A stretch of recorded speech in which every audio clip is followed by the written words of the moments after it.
Mike Bottatadovas, welcome. We're doing our third ever interview actually on doing and learning about mental fitness. And Mike was actually referred to me as the brother of one of my customers, one of my favorite customers really.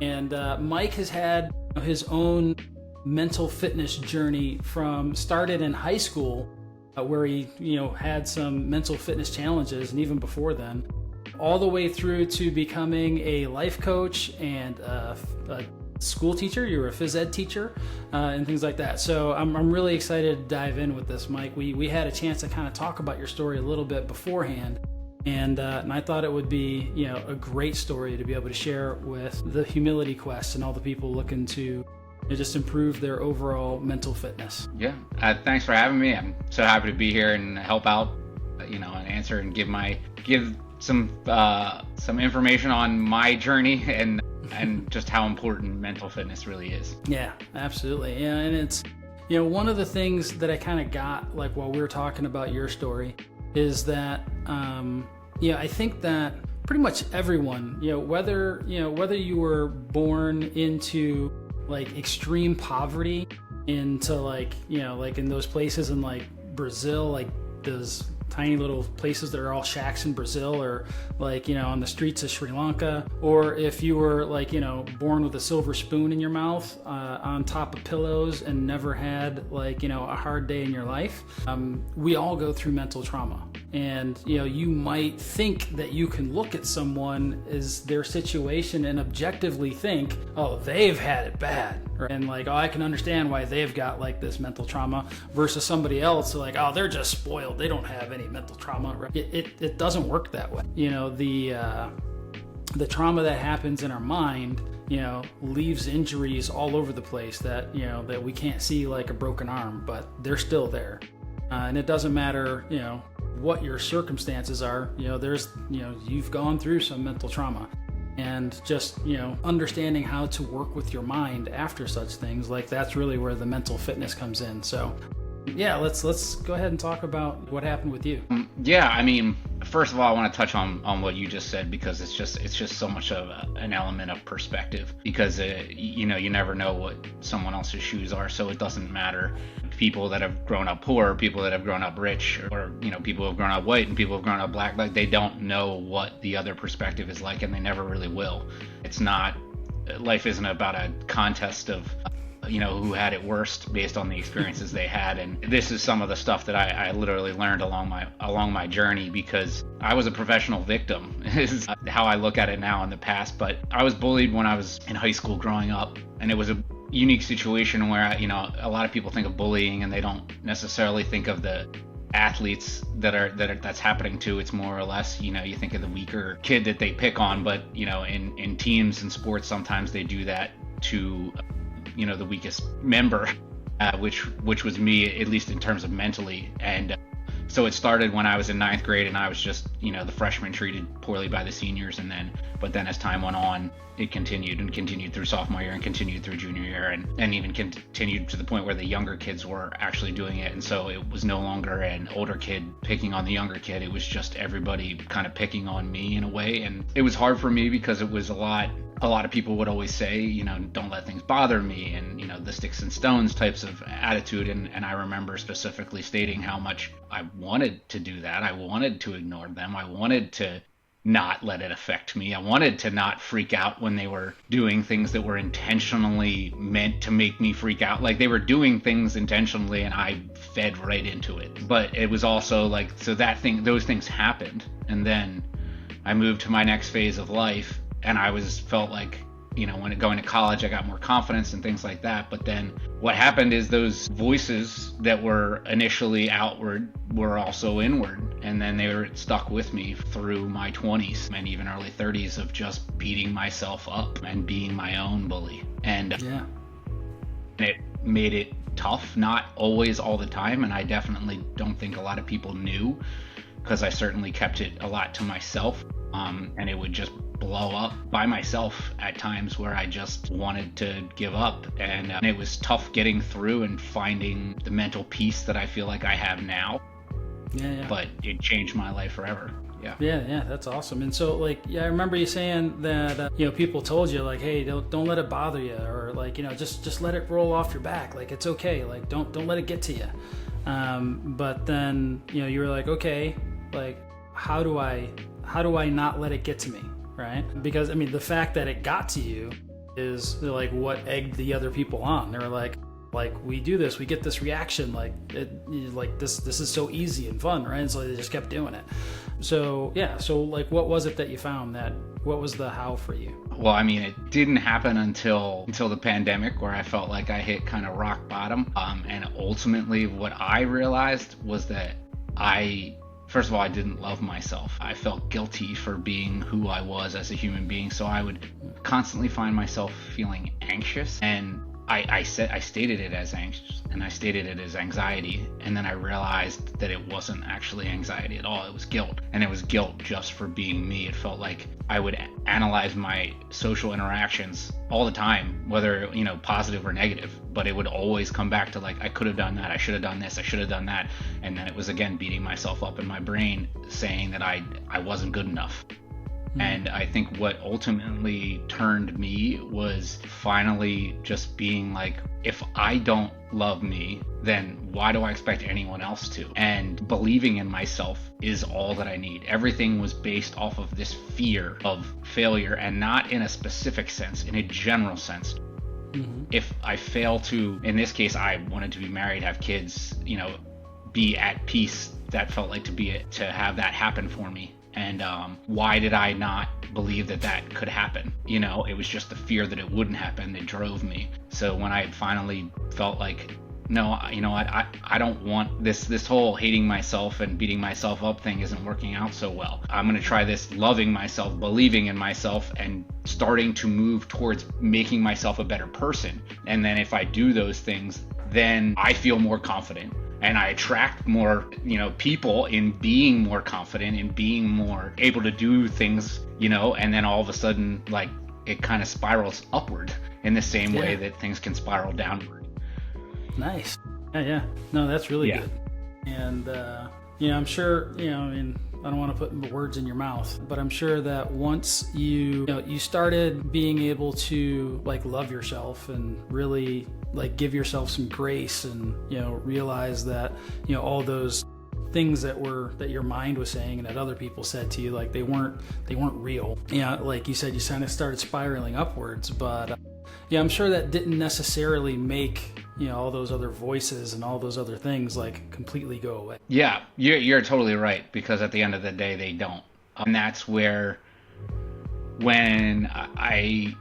so it was during the pandemic, and I had come to these natural realizations myself, and I knew that I didn't think that I could do it myself. So I had a bad experience with therapy that I had went to about 10 years before, where it felt like the therapist did what therapy, like it's listening and just fed it right back at me. But it felt like I would complain about how, this happened and that happened and this happened and that happened, and that's why my life sucks, basically.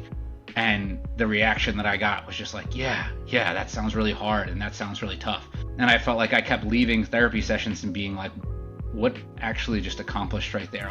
All I did was complain about my circumstances and my situations, and then just be given positive feedback for that. So it was like, it felt good in the moment and the time, and then until the next week I'm doing the same thing all over again. Nothing's changing. So it was just a big realization for me that, first of all, who your therapist is matters. And so I went back to therapy, decided, what, maybe I just needed to find the right person. And I found someone who was better for me, and I told her right from the get-go, like, I want to strive to get better. I want to come out of every therapy session with some advice on things that I can be working on from time to time. And she was fantastic with that. And with that, I started listening to Audible books and learning how to do different things that made me feel more confident, essentially. And one of the things that started to change my mind was just in how thoughts are just thoughts. That's it. And they're not necessarily you, they're just a thought. And the problem is that we judge the thought, which then puts power behind it instead of just observing it. I heard once that like thoughts are like a car that's driving by. You can just watch the thought come and go. You don't have to stay and keep chasing after it. You can just let it go. And I think that's ultimately what it comes down to. So when I find myself beating myself up again, hearing the voices saying like negative insults towards me in every way, shape, or form, I just choose that that's not helping me. It's not making me better to talk to myself like that, and I just let that go. And it's just a reminder to be more positive. And I had a mantra actually that I would use in those situations where I was feeling anxious or those voices were coming, and it was just be present, be positive, be present, be positive. And it was just a reminder that like no matter what the circumstances are, to be present and be positive, and things will be fine. And that's still the best mantra for me. Everyone has a different one that works for them, but that one really works for me in helping course correct myself when those negative thoughts come again. Yeah, I love it. I mean, there's so many things to touch on there, like just being present, right? When you can actually get yourself to be present, right? It allows you to see those thoughts, right? And see the cars going by and just see them as thoughts. And it's one of the things that, that I found like super helpful, impactful for me was, just realizing, the way that I think through it is that thoughts are a lot like breathing, in that I don't really have that much control over my breathing or my heart rate. Like I can influence them. Right? I can go for a run and start breathing heavier.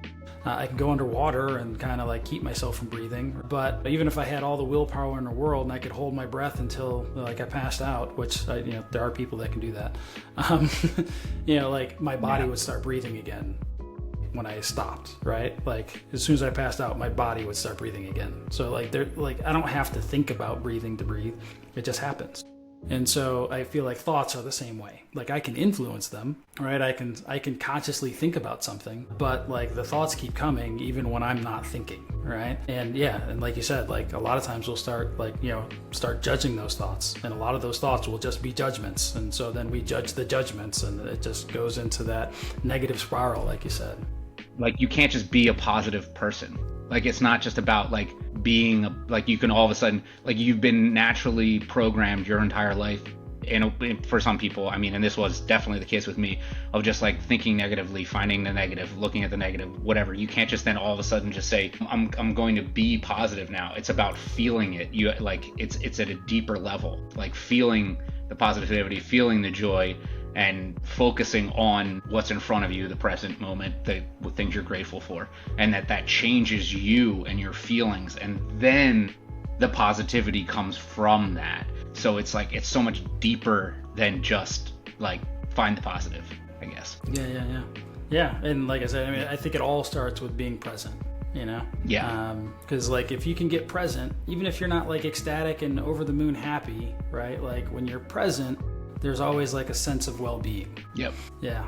Absolutely. So one of the things I want to talk about was you said that you had a bad therapist experience, right? Like you went to a therapist, and like when you left, you kind of felt good because you got to complain, like you got to get the stuff off your chest. But then you're like, there wasn't enough. Like there was no change. There was nothing better about it, right? And I think that a lot of people, once they, like I'll call it like a mental fitness coach, right? Like they go to a mental fitness coach and they have a bad experience, like they're left-handed, and their coach keeps handing them like, this right-handed golf club, and they're like, just swing it. And you're like, yeah, this isn't working. And so they're like, yeah, you know what? Like this kind of stuff isn't for me, right? Like I don't want to go see anybody else about this kind of stuff again, right? And then most people, like a lot of people, I think it ends there for the people that actually do it.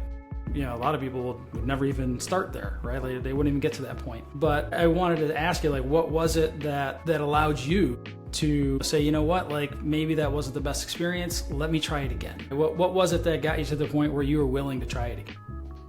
It's hard to say, because I feel like at that point in the pandemic, I was at such rock bottom. I mean, at that point, I was like, I have videos of myself with like all his hair, beard. I had just stopped doing everything. I barely saw people in 2 months. All I am was in my head for so much. And so I feel like it was more or less like it felt like I had to do it in a way. I mean, I guess that's where it was, where and the realization myself of the perspective that I brought up earlier of just because it's one bad therapist doesn't mean that all therapy and all therapists are bad. And And what I started to do, which is I also find extremely helpful, is taking responsibility. Blaming things on other people and other things, especially when it's it's not helpful. So in my instance, it was like, well, did I ever tell the therapist that I wanted to come out of each session feeling like it? Like, I didn't say that to the first one. I sent that to the second one, and that's probably what helped her, work better with me, because I told her right from the get-go what my expectations were. So like, I took control of it, and I feel like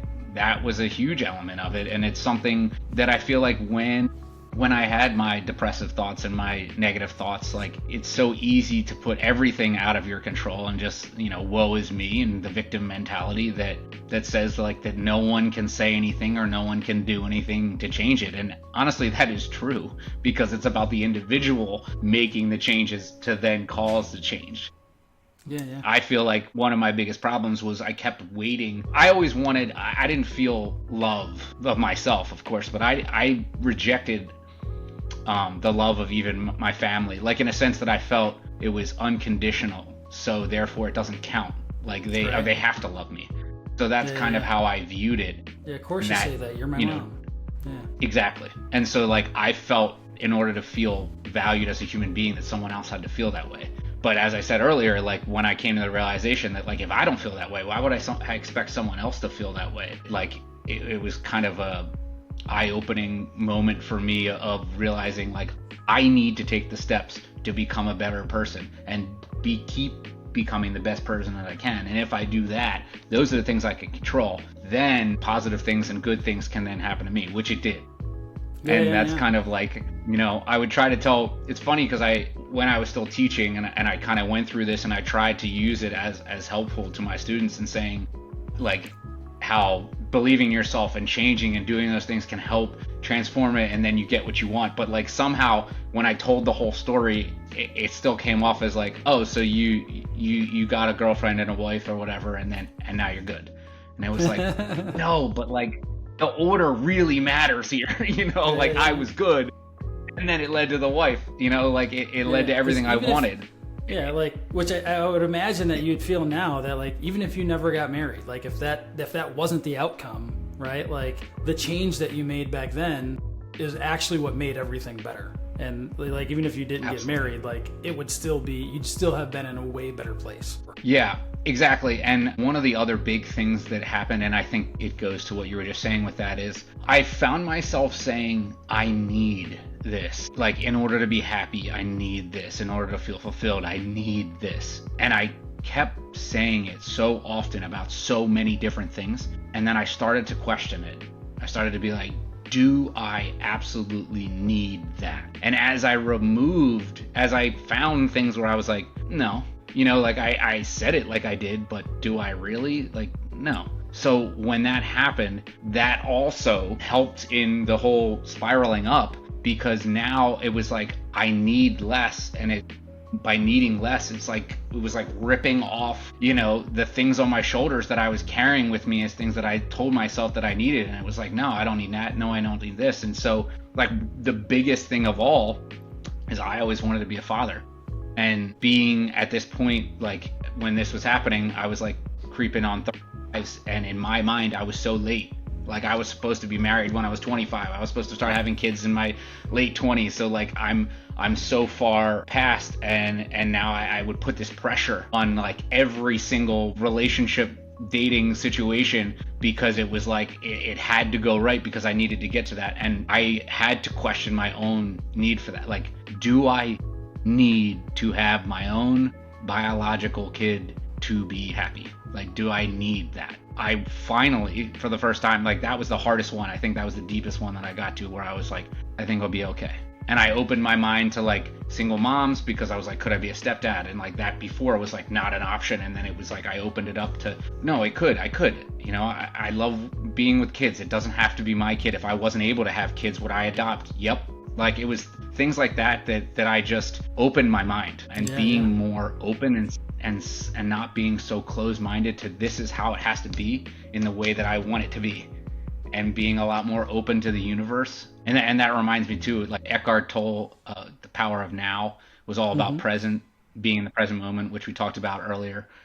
And I feel like that was huge too, of just can't I can't be married today.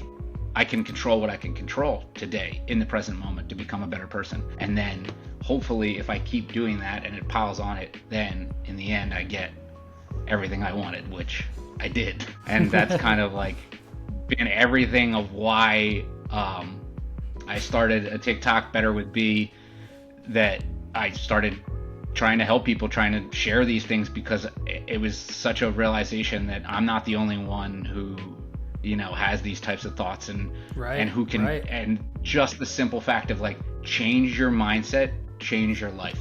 Like, it's that simple. And I think some people get caught up in like that it can't be that simple, but it really is. It just has to be real. You have to. It's like the most complicated and the most simple thing that, like, it's a paradox. It's like super complicated, and at the same time it's incredibly simple. And it's hard to you know, it's hard to like have the juxtaposition of them, because like in your emotions, right, like your emotions are complicated, you know. But like, I think the perfect segue into what you said earlier, you said two things earlier that I think are, you know, probably like the primary things of like the whole situation is, you know, one, you realize that you were being a professional victim, and two, you needed to take responsibility, right? And, you know, a lot of times we walk around and we're like, you know, like, I feel this way. Like, you know, these things are going on, so of course I feel this way. How else could I be feeling with these things going on?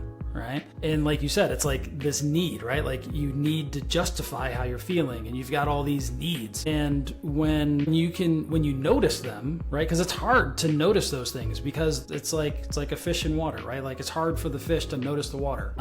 You know, and they're so close to you that it's hard to notice that you've got all these needs, right? Because to you, they're not needs at that time. You're just like, yeah, this is how life is. If I don't have this, I'm not going to be happy.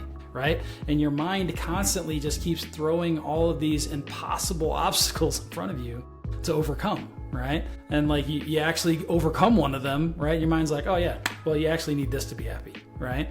And it's hard to see that when you're living it, you know, until like that one moment where you're just like, let me take a deep breath, let me get present. And then like, you can start to notice some of those things going on. But like you said, it's the hardest thing in the world to do, and it's also like completely effortless. The paradox is crazy. Yep. Yeah, I'd agree. And I think it ultimately comes down to the ego, and then the ego is the trickiest thing to get past, especially when it comes to taking personal responsibility, because you feel like you're a failure if you're admitting that you failed, or you're admitting that you are at fault.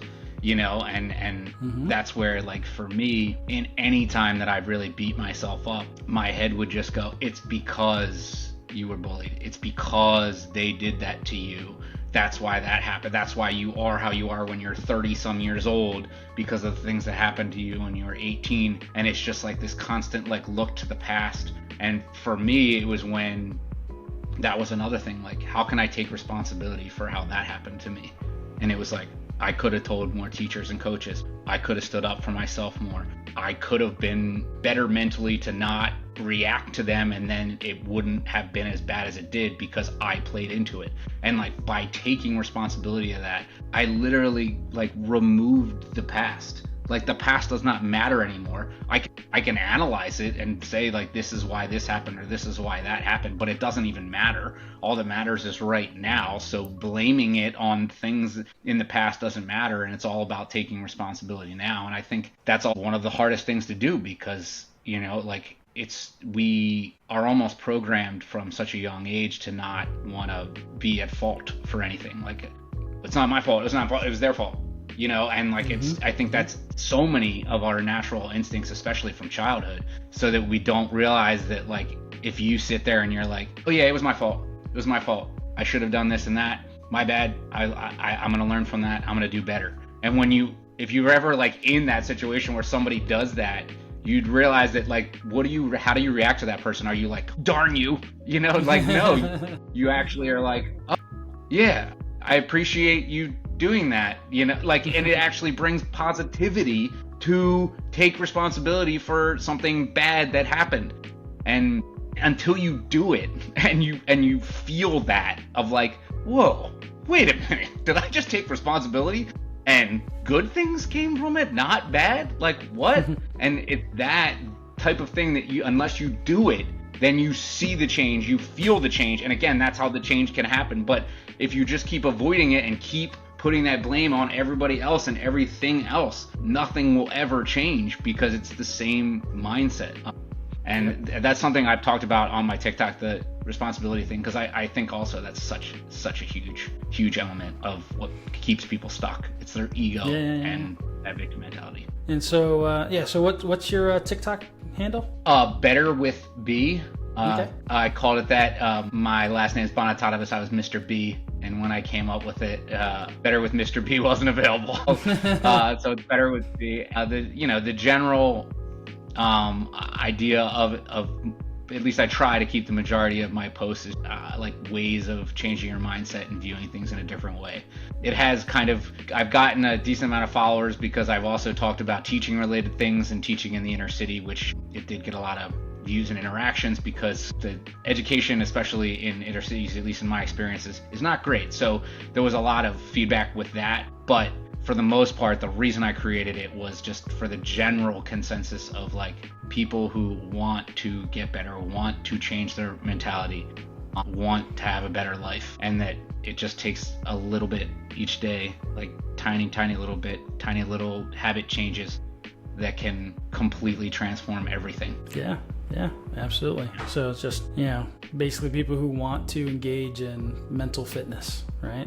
So the ways, so the things that I got were, one, being present, taking responsibility, and completely just tearing up and throwing away your victim card. Yep, I would definitely say that those are 3 of the biggest elements. I put together 6 of the key pieces of, I think, leading to higher mental fitness. And that is, number 1, being grateful and finding gratitude in every single element of every single day, and how important that is, especially as I've learned more about it. Like, the more grateful you are, the more you can't be grateful and angry at the same time. So that alone, any type of negative that comes in, find gratitude, you can change your mindset quickly. So that's number 1, and I think that's a big one. Number 2, believing in yourself. I believe at its core, if you believe in yourself and believe you can accomplish anything, then you're gonna do great. And if you don't believe in yourself, it's about figuring out why you don't, to then overcome that to get there, because that can make all the difference in the world. Taking responsibility, which we talked about a lot today. So number 3 was taking responsibility. Okay, number 4. Yep, number 3 is taking responsibility. It's so important, so much power that there is in it, and you don't really understand until you do it. So it's something that is key to overcoming that victim mindset. Number 4, being present, living in the moment, and that's a big life thing too. You can't control the past, and you can only the future. You control the future now with what the things that you do and the things that you think and the things that you change now is what has control over the future, not worrying doesn't do anything for the future. So the present is everything. Number 5, loving yourself and letting go of judgment. It's so important that you have that self-love. When you love yourself, then you have that love to give to other people. It's so much easier to give love to other people when you have it for yourself. And when you don't judge yourself, then you don't judge other people. So it's huge in having more empathy and compassion for others, but it always starts with yourself. And then last is 6 is embracing failure and learning through setbacks. And that's just coming to the understanding that failing does not make you a failure. It just means that you're a human being. And okay, things didn't go well. How are you going to learn from it? There's winning and learning. It's not winning and losing. If you lose, it's an opportunity to learn. And changing that mindset and looking at it that way can, again, make such a huge difference and changes in life. Just an unplanned step in the process. Yep. Yeah. Awesome. Mike, thank you so much for coming out. This was great. Yeah. I hope that people come to your TikTok channel and kind of see the stuff that you're putting out there. And I appreciate you being with me. And sharing your version of mental fitness for everybody else. Thank you. I mean, I really appreciate you having me on and having me talk. This is something that is definitely I'm very passionate about, and I know I'm gonna make this a career at some point in some way, shape, or form related to these things, because I feel like it can really make a difference and make an impact. And right now it's the TikTok, and I do have an Instagram that's also Better with B, but I haven't done anything with it yet, and I'm thinking about potentially expanding it onto that and YouTube, because I think these things can literally change people's lives in the same way that it changed mine, and that's what I want. They're the only things that change people's lives. Yeah. Yep. And with the way that the mental fitness is in general for our society right now is not great. So it's these things that we need more than ever is the ability to, love, like have everything that I just talked about. I can't specify it because that's everything to changing everything. But again, thanks again for having me and talking to me. I really appreciate you involving me with this, and I really appreciate what you're doing in talking about this, because I do think it's extremely important. Awesome. All right. Thanks, Mike. We'll talk soon. All right. Thanks.